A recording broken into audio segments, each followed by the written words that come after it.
गुरु जी को मेरा कोटि कोटि प्रणाम और सारी संगत को भी मेरा सादर प्रणाम।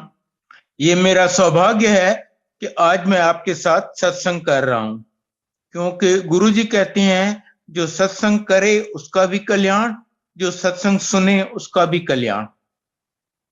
पहले जैसे कि मुझे आंटी ने आदेश दिया है, मैं आपको गुरु जी के कुछ वचनों के बारे में बताऊंगा। गुरु जी ने हमारी लाइफ बहुत ही सिंप्लीफाई कर दी। कोई अहम नहीं, कोई वहम नहीं। कहते थे दो तीन काम वो स्ट्रिक्टली मना करते थे। कहते थे नो ए बी सी। ए मतलब अक्यूज, किसी को अक्यूज मत करो। बी मतलब ब्लेम, किसी को ब्लेम मत करो। और किसी को क्रिटिसाइज मत करो। ना किसी को अक्यूज करो, ना ब्लेम करो, ना क्रिटिसाइज करो।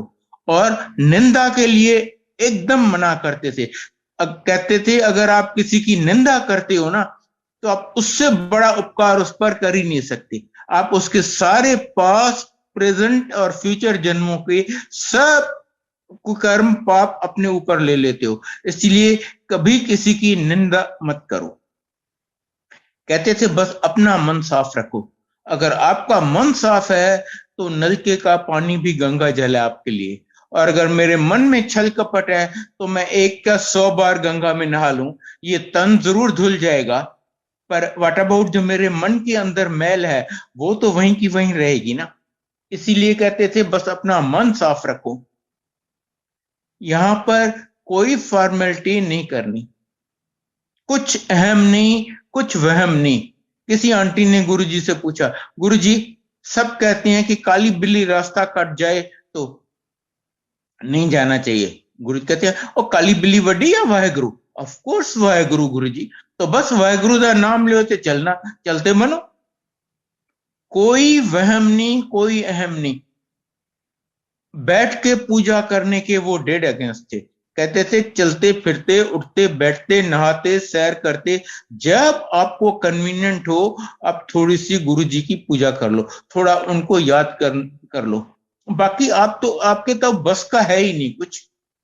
कोई फॉर्मेलिटी नहीं, कोई व्रत नहीं। एक बार मैं आपको एक छोटा सा इंस्टेंस इसका सुनाता हूं। नवरात्रे चल रहे थे, एक आंटी गुरुजी के यहाँ, गुरुजी ने उसको लंगर प्रसाद ऑफर किया। कहती गुरुजी मेरा तो नवरात्रि का व्रत है। गुरु कहते आंटी जा एक नजर किचन में मार किया। वो गई किचन में, वहां पर 9 की 9 देवियां अपने दिव्य रूप में लंगर बना रही थी। बाहर आई, गुरुजी कहते आंटी तू ये लंगर नहीं खाएगी? कहती है बस अपना मन साफ रखो।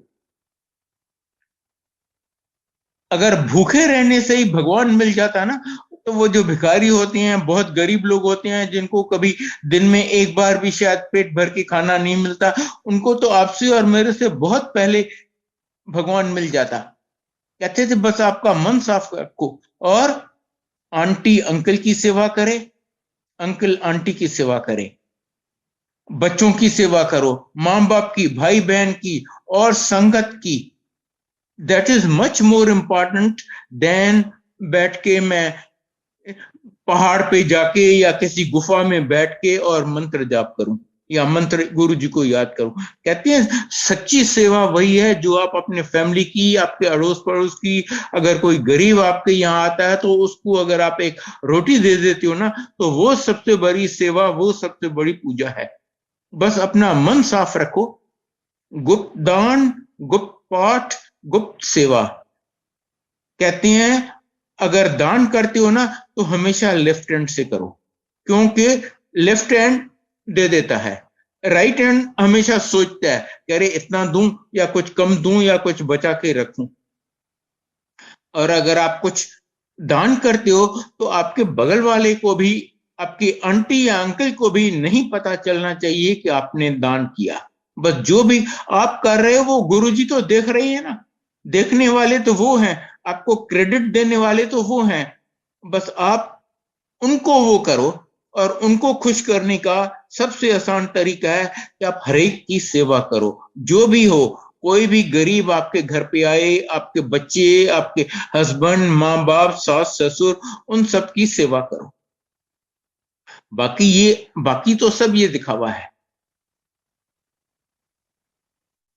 मैं भी वैसे बहुत व्रत रखा करता था, मंडे का, नवरात्रों का, एकादशी का, पूर्णमासी का, ट्यूसडे को हनुमान पे प्रसाद चढ़ाना। गुरुजी ने सब छुड़वा दिया। कहते हैं ये अहम वहम है, इनमें मत फंसो तुम, बस अपना मन साफ रखो।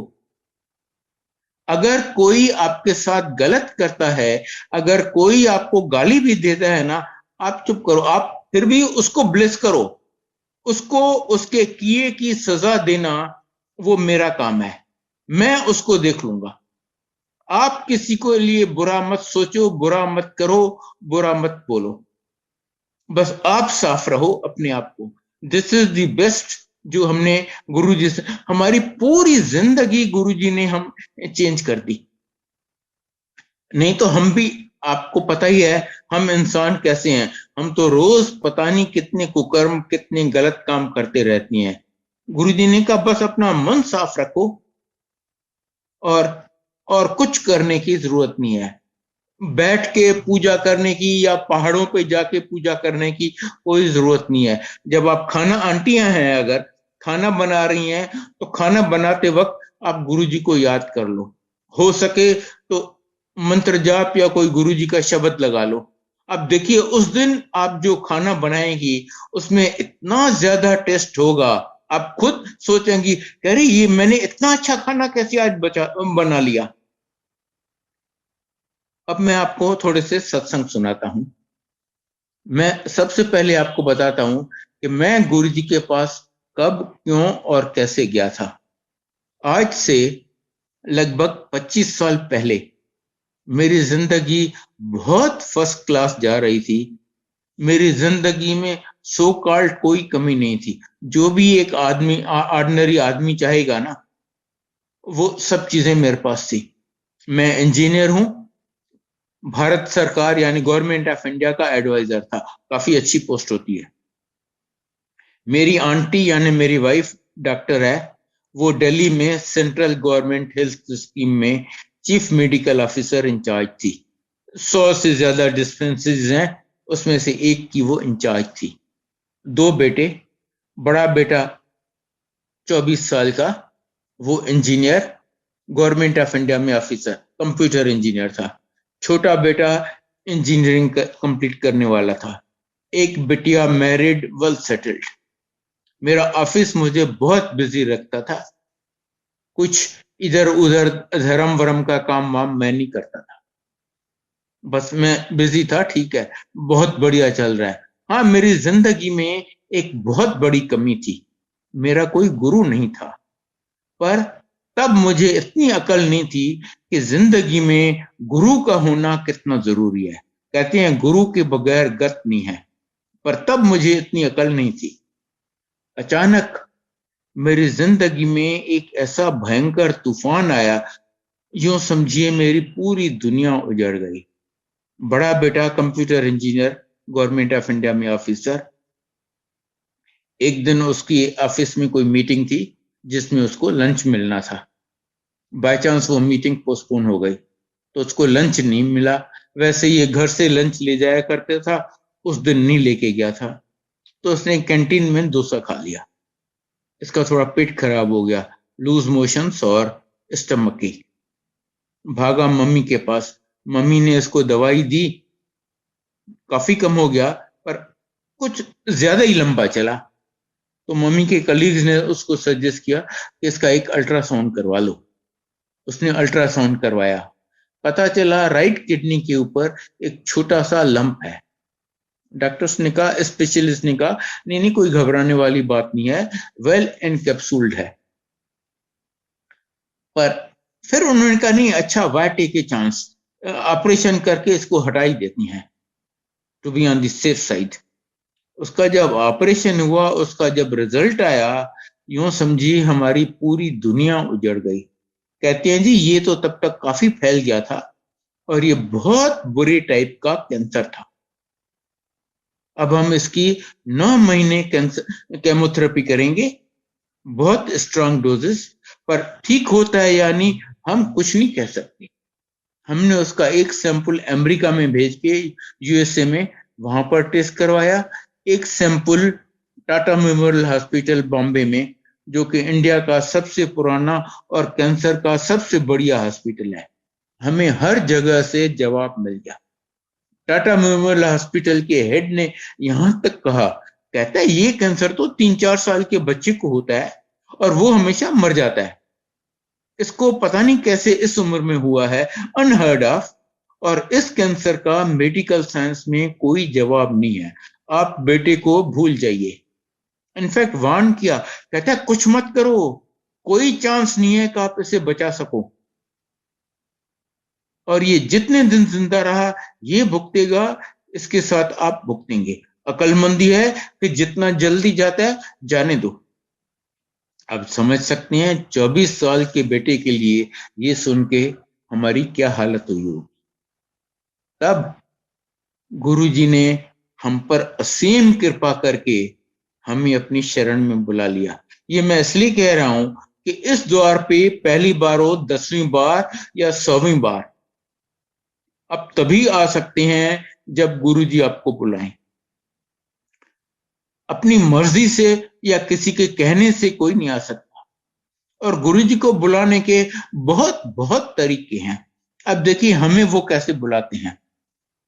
मैंने आपको बताया सेंट्रल गवर्नमेंट हेल्थ स्कीम की दिल्ली में 100 से ज्यादा डिस्पेंसरीज हैं। मेरी आंटी की ट्रांसफर गुरुजी ने एक से दूसरी डिस्पेंसरी में करवाई। एक और लेडी डॉक्टर की भोपाल से 2-3 महीने के लिए उस डिस्पेंसरी में ट्रांसफर करवाई। एक दिन ये बातें कर रही थी तो उसकी कलीग ने कहा, कहती है, कलीग को इसने बताया कि ये प्रॉब्लम है। उसकी कलीग ने कहा, अरे एक गुरुजी हैं, आप उनके यहाँ चलोगे? और सच मानिए हमें गुरुजी में कोई विश्वास नहीं था। मैं इंजीनियर हूं, मेरी आंटी डॉक्टर, दोनों बेटे इंजीनियर। साइंस के स्टूडेंट्स आपको पता है कैसे होती हैं, अगर आप ऐसा करोगे तो ऐसा होगा, ऐसा करोगे तो ऐसा होगा। हमने सोचा ये थोड़ी कि जिस कैंसर का कोई इलाज ही नहीं है, किसी बाबे ने उसको कोई प्रसाद या दे दिया या ताबीज बांध दी तो कैंसर ठीक हो जाएगा। पर हम इतने लाचार थे और कोई द्वार नहीं दिख रहा था जहां हम जा सकें। सिर्फ इसलिए हमने मजबूर होके कहा कि अच्छा चलो चलते हैं। उन दिनों आप गुरुजी के यहाँ ऐसे ही नहीं जा सकते थे, उनसे परमिशन लेके। तो उस आंटी ने गुरुजी से पूछा, गुरुजी मैं अपनी एक सहेली को लेके आऊं? गुरुजी कहते हैं क्यों? उसके बेटे को कैंसर है। अच्छा ले आओ। तो हम जब गए गुरुजी के यहाँ, उनको पहले ही बताया गया था कि जी बेटे को कैंसर है, इसलिए हम आपके पास आ रहे हैं। गुरुजी बहुत कम बोलते हैं, वो बोलते नहीं करते हैं। पहले दिन उन्होंने हमारे साथ सिर्फ 2 अक्षर बोले, कल्याण कीता, और आप विश्वास करेंगे उनके कल्याण कीता कहने से बेटे का कैंसर गायब। सीटी स्कैन करवाया तो डॉक्टर्स दंग रह गए, कहते हैं ये कैंसर तो कभी जाता ही नहीं, सवाल ही नहीं पैदा होता, पर इसके शरीर में कैंसर का नामो निशान नहीं है। ये कैसे हुआ हमारी समझ से बाहर है, पर हुआ है।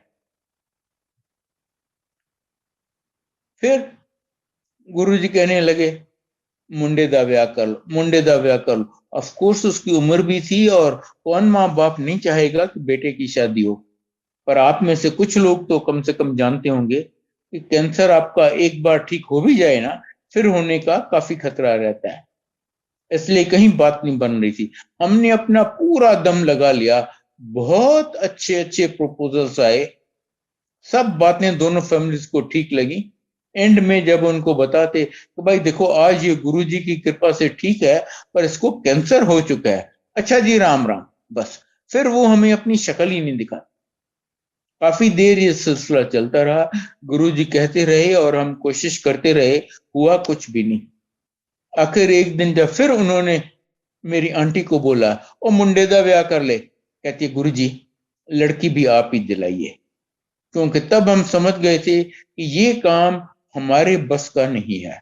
गुरु कहते हैं ठीक है तो पंजाबी कुड़ी दिलावांगे, हम सिंधी हैं। तो हमने कहा गुरुजी पंजाबी लड़कियों की तो प्रपोजल्स ही नहीं आएंगी हमारे पास।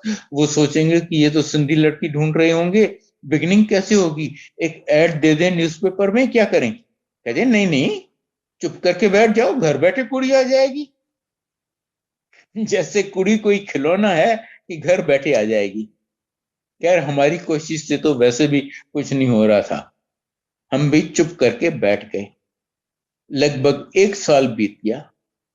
एक दिन फिर बेटा कैंटीन में बैठा था तो कोई लड़की आई उसके पास, अच्छी खासी, computer engineer, very good family, father government of India में बहुत सीनियर ऑफिसर। आके पहले तो इसके किसी कलीग के बारे में पूछा। कहती है लास्ट टाइम जब मैं यहाँ पर आई थी ट्रेनिंग के लिए तो मैंने सो एंड सो के अंडर ट्रेनिंग की थी, वो कहीं दिख नहीं रहा। इसने कहा नहीं जी, वो तो ये ऑफिस छोड़ के चला गया है। किसी कारण से वो 2-3 दिन बाद फिर उससे मिली, 2-3 दिन बाद फिर मिली, और एक दिन वो इसको कहती है मेरे पेरेंट्स आपके पेरेंट्स से मिलना चाहते हैं मैट्रिमोनियल के लिए। वो खुद कहती है इसको, इसने सबसे पहले बताया देखो आज मैं गुरुजी की कृपा से ठीक हूं, पर मुझे बहुत खतरनाक टाइप का कैंसर हो चुका है, मैं सच्चाई तुमसे छुपाऊंगा नहीं। आप इतनी बड़ी बात कैसे छुपाएंगे? अब गुरुजी की लीला देखिए, उस लड़की का मामा कैंसर में मर चुका था, उसको पता था कि इसको फिर कभी भी कैंसर हो सकता है, इनफैक्ट काफी अच्छे चांसेस हैं होने की, और उसने या उसके परिवार ने कभी गुरुजी का नाम भी नहीं सुना था, मिले नहीं थे, फिर भी वो कहती है कोई बात नहीं। उसके पेरेंट्स हमारे यहाँ आए, प्रपोज किए, दोनों फैमिलीज को सब बातें ठीक लगी। हमने फिर उनको बताया कि भाई देखो इसको बहुत खतरनाक टाइप का कैंसर हो चुका है। कहते हैं हाँ हाँ बेटी ने हमें बता दिया है। हमने कहा भाई हमारी तरफ से तो सब ठीक है, पर जो हमारी हिस्ट्री है, हमारा फाइनल डिसीजन गुरुजी लेंगे। कहते हैं ठीक है, आपको जिससे पूछना है पूछ लो। हमने गुरुजी को बताया गुरुजी ये प्रपोजल आया। कहते हैं हाँ कर लो भैया। और जैसे उन्होंने लगभग 1 साल पहले कहा था, घर बैठे पंजाबी कुड़ी आ गई। कुछ टाइम बाद इन्होंने सोचा अपनी फैमिली बढ़ाई जाए, कोई भी मैरिड कपल चाहेगा। पता चला लड़की को 3 प्रॉब्लम्स हैं, माइनर थैलेसीमिया, हाइपोथायराइडिज्म और पॉलीसिस्टिक ओवेरियन डिजीज। डॉक्टर्स कहती हैं इसके मां बनने के चांसेस सिर्फ 25% हैं, और कैंसर वाले आदमी को कभी बच्चा हो ही नहीं सकता। दोनों को मिला के कोई चांस नहीं है कि इनको अपना बच्चा हो जाए, भूल जाओ, किसी को गोद ले लो। लगभग 3 साल इन्होंने पता नहीं कितने स्पेशलिस्ट कंसल्ट किए, किसी ने 1% भी उम्मीद नहीं दिखाई, सब ने जवाब दे दिया। 31 दिसंबर 2005 को गुरुजी बड़े मंदिर में न्यू ईयर्स ईव सेलिब्रेट कर रहे थे। तब वो अपने हाथों से प्रसाद दिया करते थे। उस दिन मोतीचूर के लड्डू थे। जब मेरी बहू को दिए, mind you, without our telling even one word to Guruji, मेरी बहू को जब प्रसाद दिए, बोले ले तेनू दवाई देती, वो मोतीचूर का बूंदी का लड्डू। अराउंड 15 जनवरी उसको पता चला कि वो पेट से है। लगभग 1 हफ्ता बीता। गुरुजी की संगत से कोई अनजान आंटी, जिसको वो जानती भी नहीं है, कभी मिली नहीं है, इवन नाम नहीं पता, आके इसको कहती है कि गुरुजी ने मुझे सपने में कहा है कि तुम्हें जुड़वा बच्चे हैं। और आप जानते हैं गुरुजी के सपने सपने नहीं होते, हकीकत होती हैं।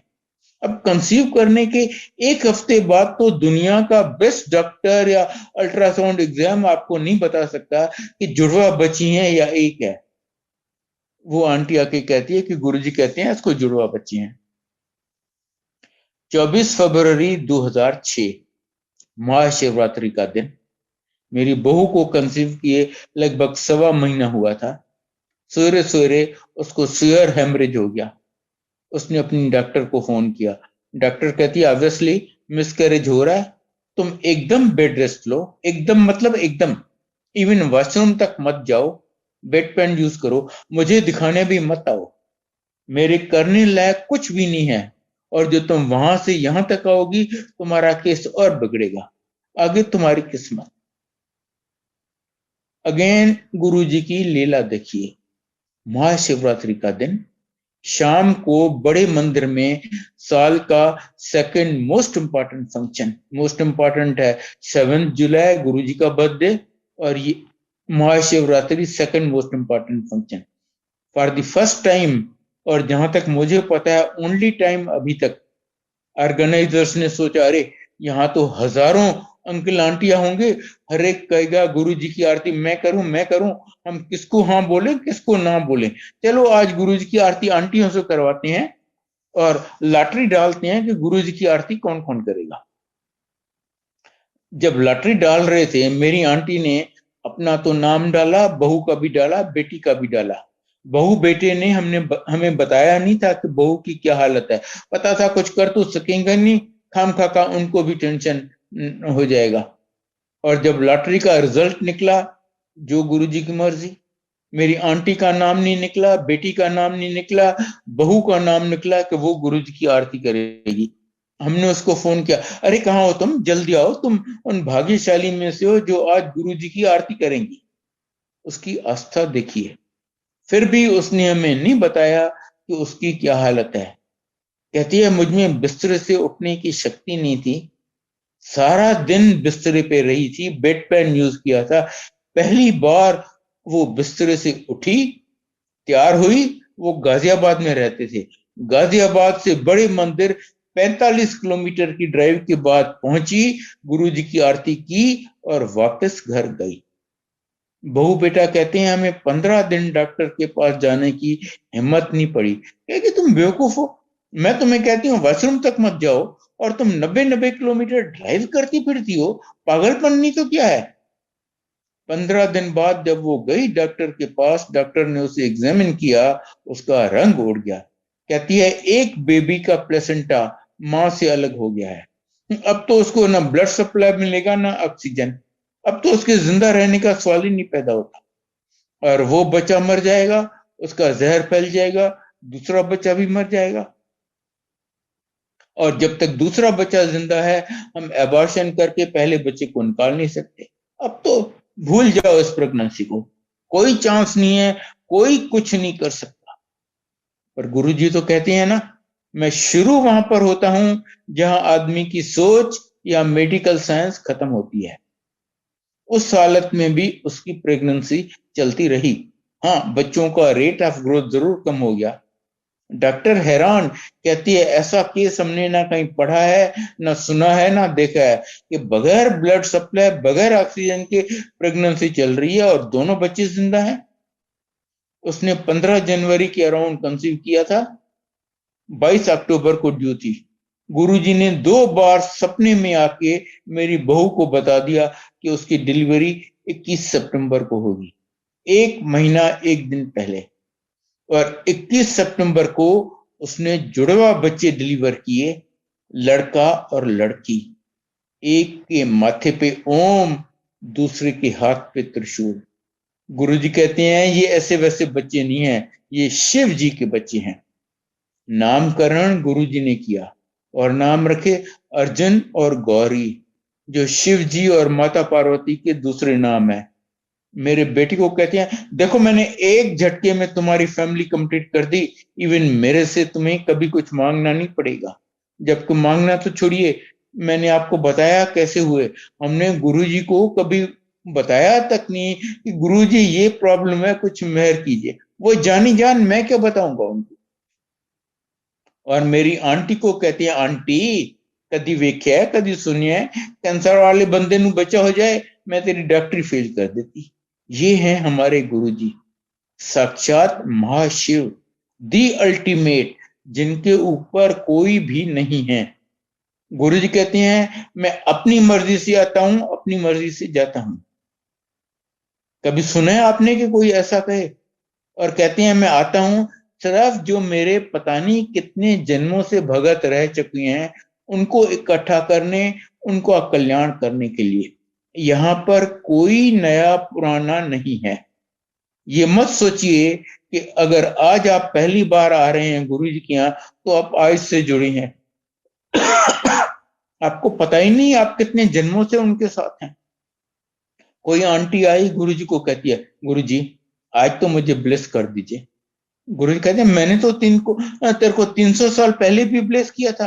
अब बताइए 300 साल में कितने जन्म बीत गए, आपको पता है या मुझे पता है? इसलिए यहाँ पर कोई नया पुराना छोटा बड़ा हिंदू मुसलमान क्रिश्चियन सिख कुछ भी नहीं है। जैसे एक माँ के लिए सब बच्चे बराबर होते हैं, पर हाँ जो बच्चा कमजोर होगा, रोज बीमार पड़ता होगा, माँ उसका बहुत ज्यादा ख्याल रखेगी, टॉनिक भी उसको देगी, दवाई भी उसको देगी, खाना भी उसको ज्यादा अच्छा देगी, दूसरे बच्चे को छोड़ देगी। ये नहीं कि दूसरा बच्चा उसको प्यारा नहीं है, पर जिसको जब जितनी जरूरत है गुरुजी भी वही करते हैं। अब मैं आप लोगों से ज्यादा गया हुआ था, गुजरा था, तो इसीलिए गुरुजी ने मुझे पहले बुला लिया और मुझे ब्लेस करते जा रहे हैं। आज मेरे पास जो भी है, जो भी मैं हूं, सब गुरुजी का दिया हुआ। बार बार मुझे बिन मांगे बिन एक अक्षर बताए इतना दिया है, इतना दिया है। मुझे तो पता नहीं कितनी बार न्यू लाइफ दी है, जिसमें से एक बार तो आज से कोई 18-19 साल पहले मैं मर गया था। एम्स ने मुझे डेड डिक्लेयर कर दिया था, गुरुजी ने जिंदा कर दिया, उनसे बड़ी बात है। मैं आपको वो इंस्टेंस सुनाता। अर्ली 2004 में मुझे थोड़ी हार्ट की प्रॉब्लम हो गई, मेरा सांस उखड़ जाता था। एक आध स्पेशलिस्ट को दिखाया, कहते हैं जी एंजियोग्राफी करवा लो, हो सकता है बाईपास ऑपरेशन करवाना पड़े या कम से कम स्टेंट डलवाना पड़े।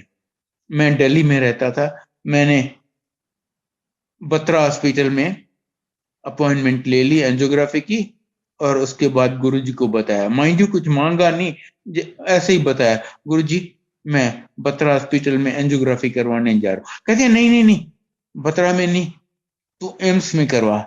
क्योंकि उनको पता था कि मेरी बाईपास ऑपरेशन, मेरे एंजियोग्राफी में क्या होगा, और कुछ प्लेसेस पे वो ज्यादा ब्लेस कर सकते हैं। एम्स में तो आप में से कईयों को पता होगा, आपको 6-6, 8-8 महीने तक अपॉइंटमेंट ही नहीं मिलती। गुरुजी ने अपने किसी भगत को कहा जो एम्स में काम करता था कि इसको अपॉइंटमेंट दिला दो। उसने 2-3 दिन में मुझे अपॉइंटमेंट दिला दी। मेरी एंजियोग्राफी हुई, रिजल्ट आया, कहते हैं जी आपको एक साइलेंट हार्ट अटैक पहले कभी हो चुका है।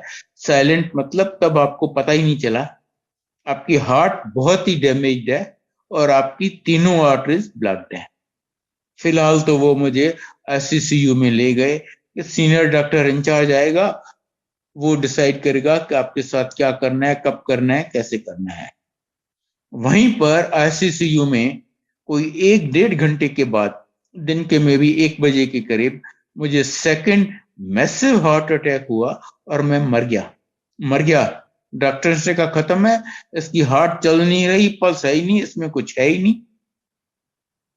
पर मेरे मालिक बैठे हैं ना, उनकी कृपा से डॉक्टर्स मुझे रिवाइव नहीं कर सके।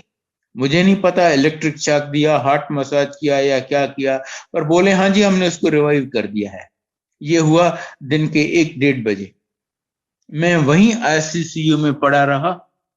रात को 9 बजे जो सीनियर मोस्ट डॉक्टर था, शिफ्ट इंचार्ज, वो जब फ्री हुआ थोड़ा, वो आया अराउंड पे, तो वो तो मेरी हालत देख के दंग रह गया, अपने स्टाफ पे गर्म हो गया। कहता तुमने किया क्या है, इसको ऐसे ही छोड़ दिया है, इतने घंटे बर्बाद कर दिए, इसको तो किसी भी मिनट थर्ड हार्ट अटैक आएगा और खत्म, कोई कुछ नहीं कर पाएगा।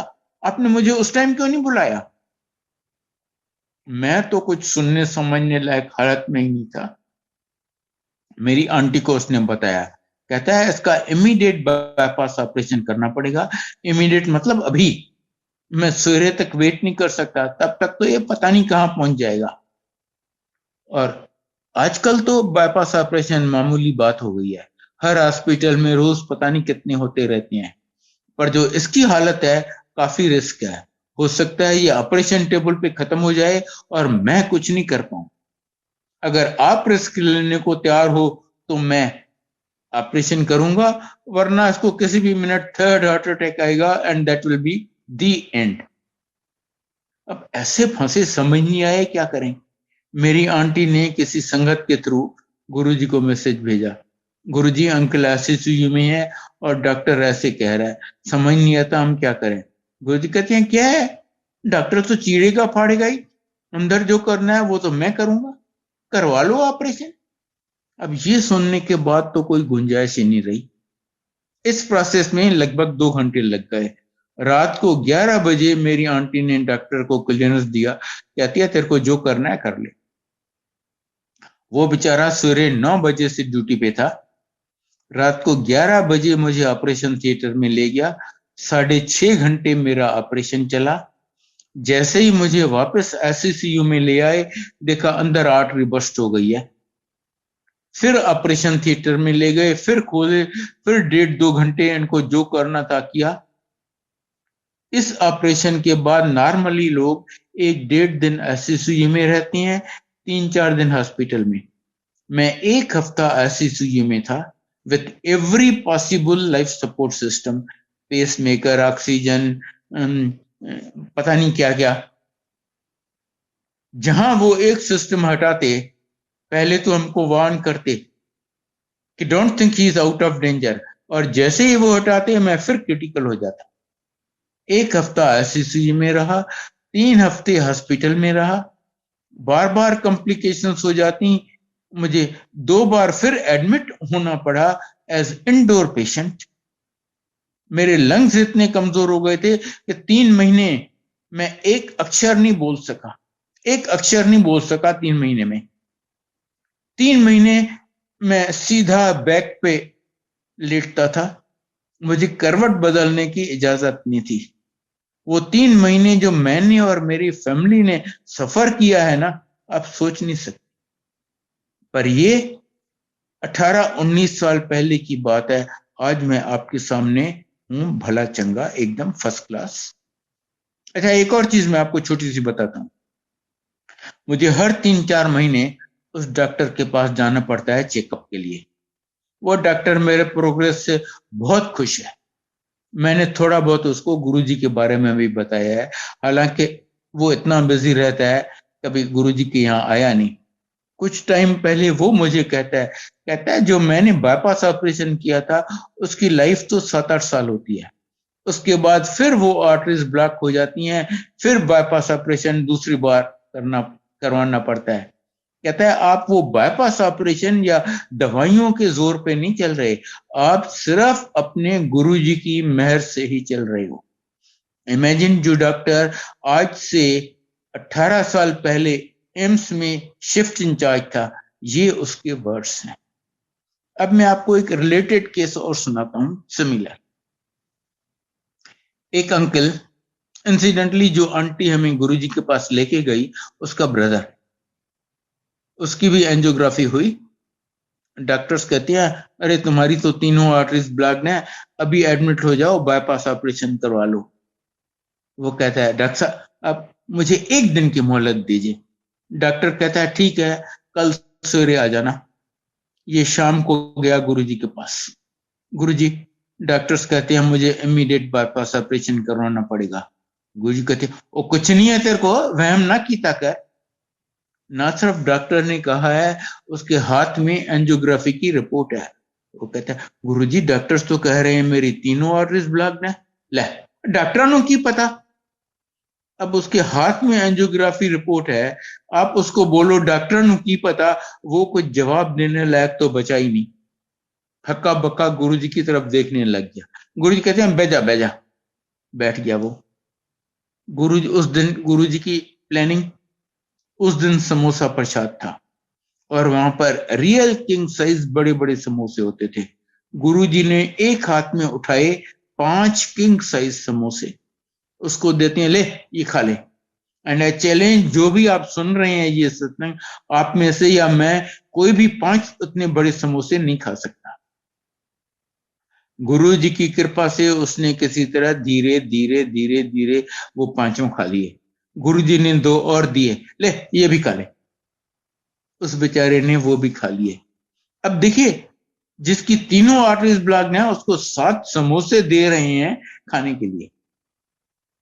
जब उसने वो खा लिए तब गुरुजी कहती हैं तो एंज नहीं बनेगा, तो कल फिर जाके एंजियोग्राफी करवा ले।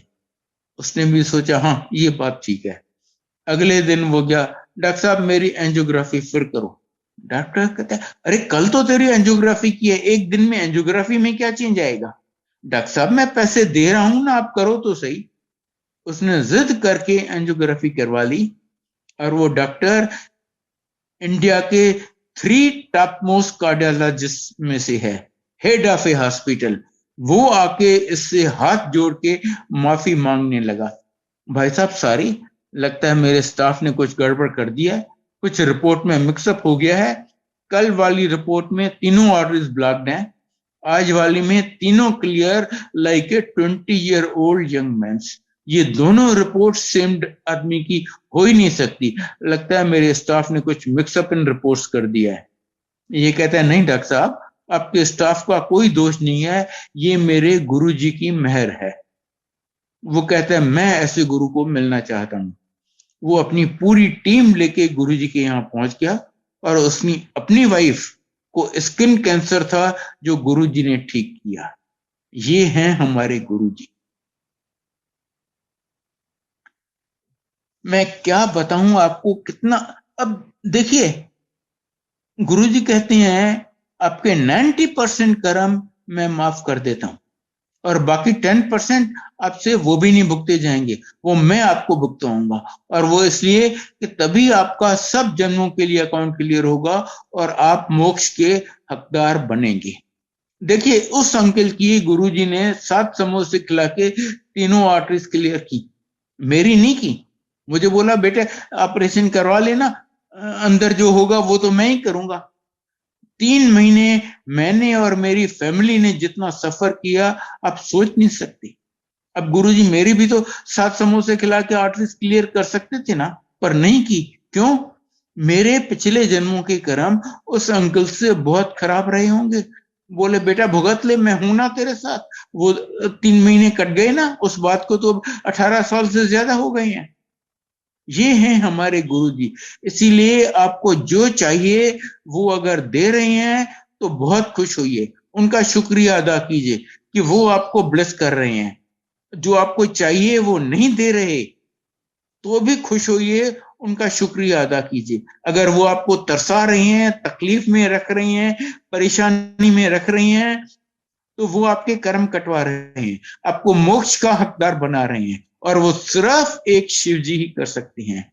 इवन विष्णु जी ने श्री कृष्ण के अवतार में कहा है गीता में कि प्रारब्ध तो आपको भोगना पड़ेगा, पर गुरु जी कहते हैं आपके 90% कर्म मैं माफ कर देता हूं और बाकी 10% भी मैं आपको भुगताऊंगा, आपसे वो भी नहीं भुगते जाएंगे। इसीलिए शब्द आता है सुख होवे दुख होवे सदा शुक्र मनावा। बस आप उनका शुक्र मनाते रहो, तेरा भाना मीठा लागे। मैं आपको अपनी आंटी का एक छोटा सा बताता हूं। एज ए रूल हम गुरुजी के यहाँ अंकल आंटी दोनों जाते थे। एक दिन बाय चांस मैं गया था, आंटी नहीं चली थी। गुरुजी मुझे कहते हैं अगली बार तू आंटी वास्ते लोटा ले आई। मैं तो हैरान, घर आके आंटी को बताया कि गुरुजी ने कहा अगली बार तुम्हारे लिए लोटा लेके चलना है। वो तो ऑलमोस्ट नाचने लगी, कह रहे हम नाचीज हम नहीं जाते फिर भी गुरुजी हमें याद रखते हैं। पर मैं बहुत सरप्राइज था क्योंकि लोटा गुरुजी ऐसे आदमी को पर्सन को ब्लेस करके देते थे जो एकदम मर रहा होता था या मरने वाला होता था। मेरी वाइफ उस कैटेगरी में नहीं आती थी। मैंने कहा इसके लिए क्यों गुरुजी लोटा मंगा रहे हैं। पर गुरुजी तो त्रिकालदर्शी है ना, वो तो आपके पास प्रेजेंट और फ्यूचर जन्मों का जानते हैं। अगली बार हम लोटा लेके गए, गुरुजी ने वो ब्लेस करके दिया उसको। उसके बाद जो मेरी आंटी को प्रॉब्लम्स हुए, इतने प्रॉब्लम्स हुए, इतने, उसको 30-40 साल से स्लिप डिस्क था, उसका घुटनों में प्रॉब्लम, ये प्रॉब्लम, कभी चल नहीं सकती। कुछ टाइम पहले वो व्हील चेयर पे थी, आज वो चल रही है। तो गुरुजी को पता था कि इसको ये प्रॉब्लम होने वाली है, और पहले ही प्रॉब्लम हो उससे पहले ही इसकी दवाई दे दी। ये हैं हमारे गुरुजी। मैं आपको छोटा सा एग्जांपल बताता हूं अपनी मदर का। मेरी मदर लगभग 80 साल की थी, सिवियरली डायबिटिक। कोई 30-35 साल से उनको इंसुलिन के इंजेक्शन लगते थे, और आप जानते हैं इंसुलिन का इंजेक्शन एक बार लगना शुरू हो कभी बंद नहीं होता। वो बेचारी इंजेक्शन खा खा के इतनी परेशान थी, बार बार मेरी आंटी से पूछती, बेटी मेरी ये इंजेक्शन कब छूटेगी। एज ए डॉक्टर इसको पता था ये छूटने वाली नहीं है। हमेशा वो उसको झूठा दिलाती देती, हाँ हाँ मम्मी देख लेंगे, आज तो लगवा लो। लाइक दैट चलता था। सिवियरली अर्थराइटिक, वो चौकी मार के बैठ नहीं सकती थी। हार्ट की प्रॉब्लम, लिवर की प्रॉब्लम, डाइजेशन की प्रॉब्लम। आप जानते हैं 80 साल की उम्र में क्या होता है। वो तो गुरुजी के यहाँ चलती नहीं थी। वहां पर जहां पर हम एम्पायर स्टेट में गुरुजी संगत करते थे, वहां पर कोई चेयर सोफा नहीं होता था। हम नीचे चौकी मार के कारपेट पे बैठते थे। कहती थी आप तो 2-2 घंटे वहां नीचे बैठते हो, मैं तो नहीं बैठ सकती। एक दिन किसी तरह वो हिम्मत करके आ गई। जैसे ही गुरुजी के आगे सिर झुकाया, गुरुजी कहते हैं बैठ जा। वो तो दंग रह गई कि मैं पहली बार आ रही हूं और ये तो जैसे मुझे डांट रहे हैं। पर गुरुजी जो भी करते हैं ना, हमारे भले के लिए। जब उन्होंने रोब से उसको बोला ना बैठ जा, वो चौकी मार के वहीं बैठ गई। 1-1.5 घंटे के बाद जब वो उठी, कहती अरे आज मैं चौकी मार के कैसे बैठ गई, मैं तो चौकी मार के बैठ ही नहीं सकती। और उनके बैठ जा कहने से उसकी अर्थराइटिस खत्म। अगले दिन से उसने घर में चौकी मार के बैठना शुरू कर दिया। फिर गुरुजी की प्लानिंग।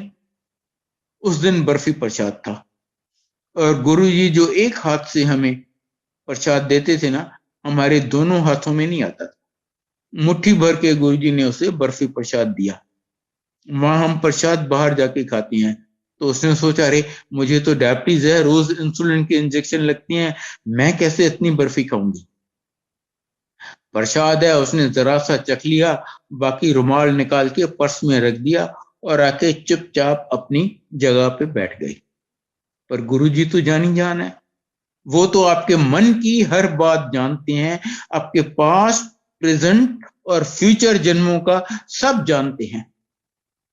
2 मिनट बाद गुरुजी उसको फिर बुलाते हैं, पहले से ज्यादा बर्फी देती है, कहते हैं ये यहीं खानी है। ये कहती हाय राम, आज तो मैं फंस गई। बगल में एक आंटी से बात की, दूसरी से की, तीसरी से की, अरे मुझे तो डायबिटीज है, मुझे तो इंसुलिन के इंजेक्शन लगती हैं रोज, मैं कैसे इतनी बर्फी खाऊंगी। सबने कहा देखो अगर यहाँ खाते हो तो ये आपकी दवाई है, अगर आप घर जाके खाते हो तो ये मिठाई है।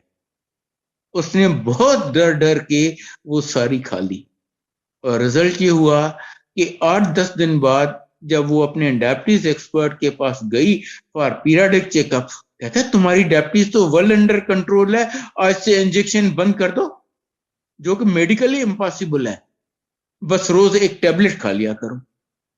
हर heart was much better, liver much better, digestion much better, thanks to Guruji. उसके बाद वो 6-8 महीने ज्यादा जिंदा रही, and she had very very comfortable time.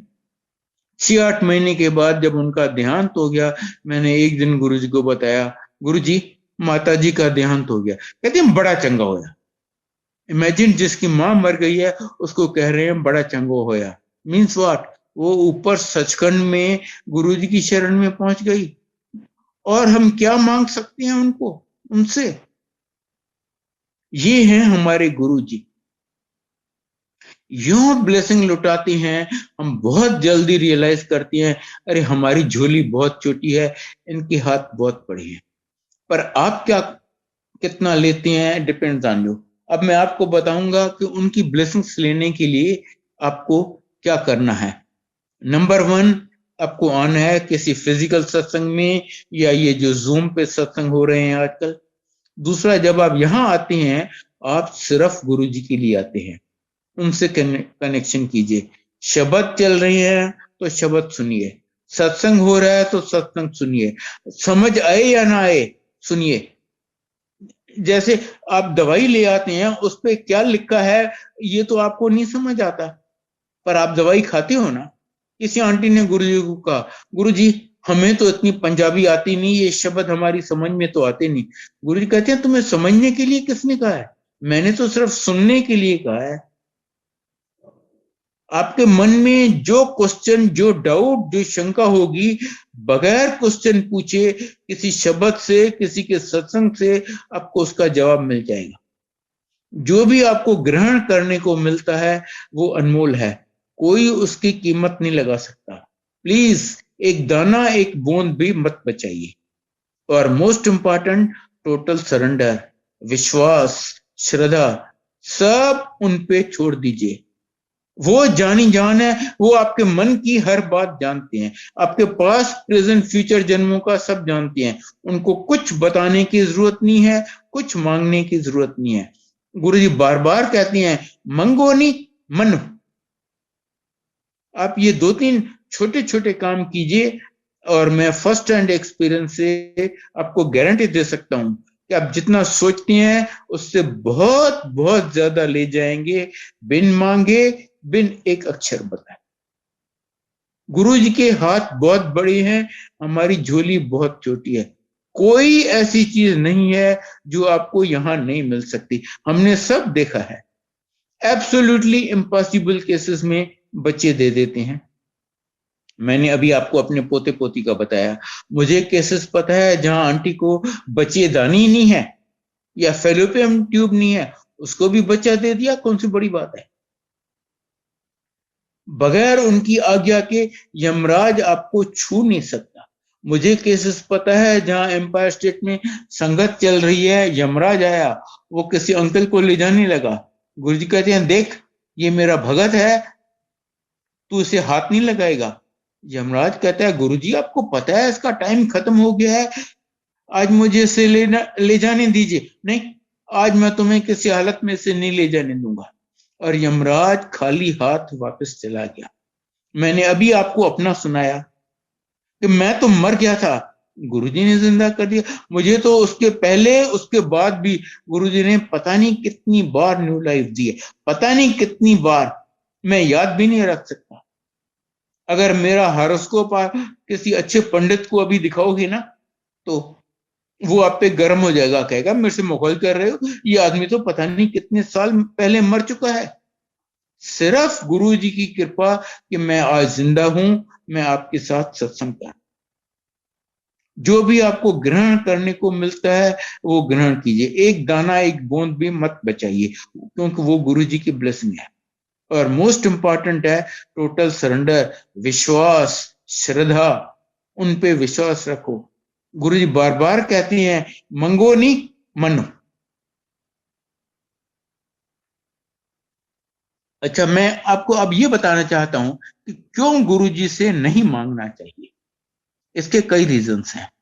Number 1, आप उनको मांग के छोटा करते हो, आप उनको अपनी लेवल पे ले आते हो। दूसरा, जब आप जो आप चीज मांग के लेते हो ना वो टेम्पररी होती है, वो हमेशा आपके पास नहीं रहेगी, आपको आज नहीं तो कल वो लौटानी पड़ेगी।